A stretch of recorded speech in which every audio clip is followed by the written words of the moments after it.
অন্ধকার ছিল, এত অন্ধকার যে নিজের হাতও দেখা যাচ্ছিল না। বাতাস ভারী লাগছিল, তার নিচের মাটি ঠান্ডা আর শক্ত। সে পা নাড়ানোর চেষ্টা করলো কিন্তু পারল না। মাথা ঘোরানোর চেষ্টা করলো, কিন্তু মনে হচ্ছিল কিছু একটা তার উপর চেপে বসে আছে। বুকটা টাইট, শ্বাস নিতে কষ্ট হচ্ছিল। অদ্ভুত একটা গন্ধ চারিদিকে ছড়িয়েছিল, ধোয়া আর ভেজা মাটির মিশ্রণের মতো। তারপর সে শুনল একটা শব্দ, ধীরে ধীরে টেনে আনার মতো শব্দ। শব্দটা ক্রমে কাছে আসছিল। প্রথমে মনে হলো হয়তো পানি অথবা হাওয়ার আওয়াজ, কিন্তু তারপর বুঝলো সেটা শ্বাস নেওয়ার শব্দ, ভারী আর গভীর শ্বাস। তার হৃদয় দ্রুত ধর্মড় করতে শুরু করলো। কে ওখানে? সে চেঁচালো, কণ্ঠ কাঁপছিল। কেউ উত্তর দিল না, কিন্তু শব্দটা ক্রমেই বেড়ে যাচ্ছিল। হঠাৎ করে চারপাশের দেয়ালগুলো ধীরে ধীরে তার দিকে হেঁটে আসতে শুরু করলো। মনে হচ্ছিল মাটি নিজেই দুদিক থেকে তাকে চেপে ধরেছে। তার পাঁজর যেন ভেঙে পড়তে চলেছে। দয়া করে বন্ধ করো, আমি বেঁচে আছি, সে আর্তনাদ করল। কিন্তু কেউ শুনল না, শুধু নীরবতা আর সেই শ্বাসের আওয়াজ। তখন অন্ধকার থেকে দুই ছায়ামূর্তি দেখা দিল। তারা লম্বা মানুষের চেয়ে অনেক উঁচু। তাদের মুখ থেকে ঝকঝকে আলো ছড়াচ্ছিল, একটা আলো যা তাকে তাকানো থেকে বিরত রাখার মতো করছিল। ওরা দুজনেই একদিকে মহিমান্বিত, আরেকদিকে ভয়ঙ্কর। আর যখন তারা কথা বলল, তাদের কণ্ঠ যেন বজ্রপাতের মতো আকাশে গুঞ্জরিত হলো। তারা প্রথমেই জিজ্ঞেস করল, তোমার প্রভুকে? সে মুখ খুলল, কিন্তু কোনো শব্দ তার মুখ থেকে বের হলো না। আবার জিজ্ঞেস করল, তোমার ধর্ম কি? সে উত্তর দেওয়ার চেষ্টা করলো, কিন্তু তার জিহ্বা যেন জমে গেল। তারপর আবার জিজ্ঞেস করল, তোমার নবীকে? সে মাথা নাড়ালো, শ্বাস নিতে চেষ্টা করলো, কিন্তু কোনো শব্দ তার ঠোঁট থেকে বের হলো না। তাদের মুখের আলো স্নান হতে লাগলো, বদলে ওরা আরো রুষ্ট, আরো ভয়ঙ্কর হয়ে উঠল।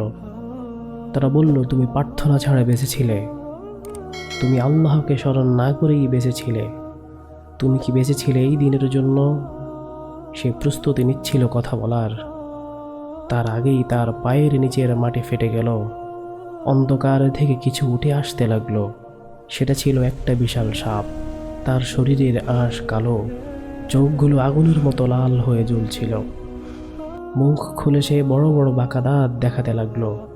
সাপ ধীরে ধীরে এগিয়ে এলো, এত কাছে যে তার শ্বাস স্রোত মুখে অনুভব করতে পারল। তারপর সাপ তাকে আঘাত করলো। ব্যথাটা এতটাই তীব্র ছিল যে সে চিৎকার করে উঠল। সাপ তার গা ঘিরে ধরে তাকে নিচে টেনে নিয়ে গেল। মাটি তাকে গ্রাস করে ফেলল।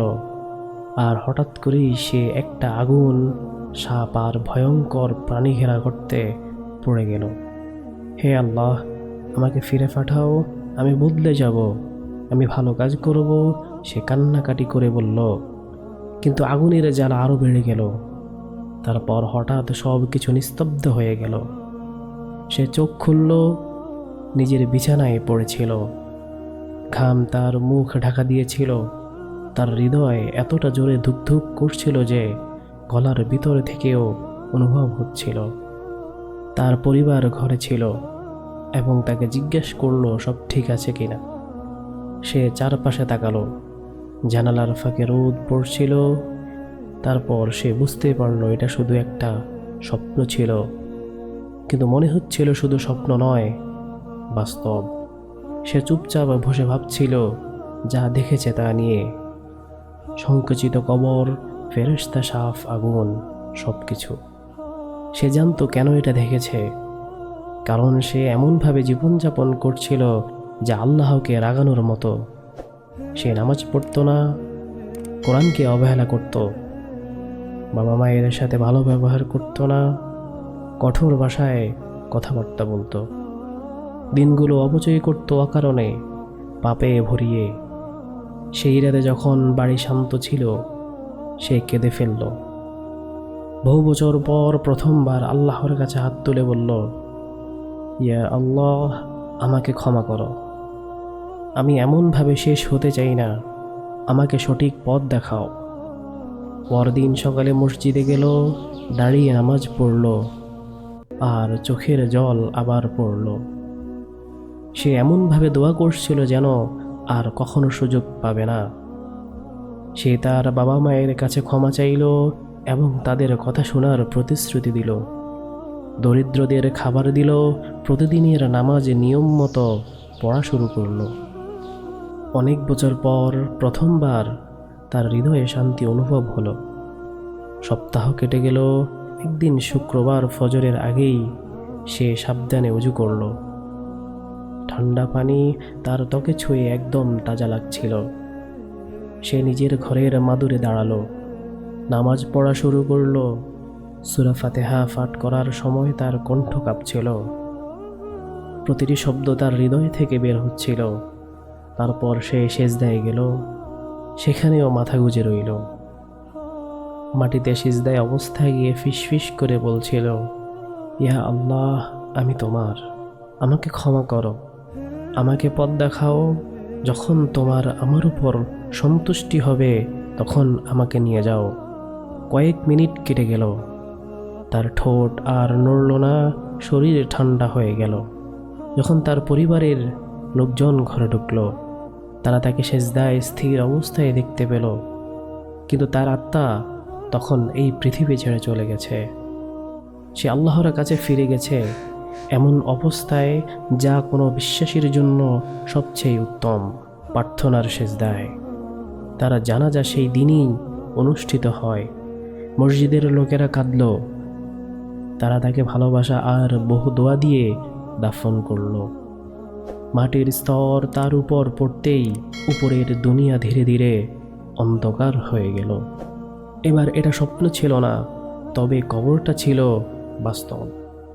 তবে এবার তাকে কবর চেপে ধরল না, বরং সেটা খুলে গেল আর অনেক বড় হয়ে গেল।